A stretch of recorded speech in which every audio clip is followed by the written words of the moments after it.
I've known Paul for many years, both as a fellow lawyer and also as a fellow board member of the Board of Directors of Cameron House. One of the things I admire about Paul, that in addition to being a great litigator, trying cases, helping people through his legal career, he's also become very, very involved in doing community work, sitting on boards, and devoting a lot of personal time to helping out that way. Paul has a very rich history of being involved in so many parts of this community.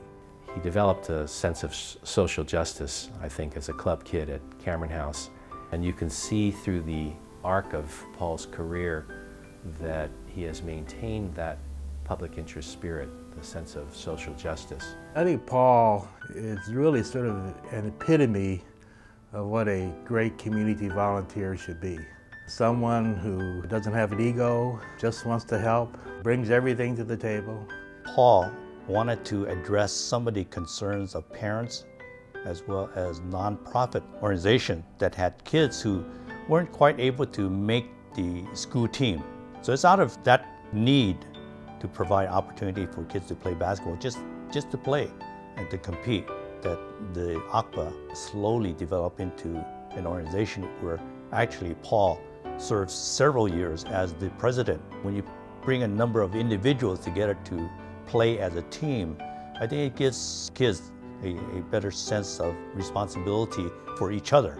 He always just generates sort of this can-do spirit. Nothing seems to faze him. If there's a problem comes up, he sort of thinks about it and says, okay, we can do it this way. He just does what needs to be done. He has a lot of skills, not just because he's a lawyer, but because he is very committed to this community. He knows a lot of people. He has a good sense about him in terms of what it takes to improve this community. In his profession and bringing up a family takes a lot of time. But even though it takes a lot of time, Paul makes time and give of himself. And he's never looked at it from the standpoint of what's in it for me.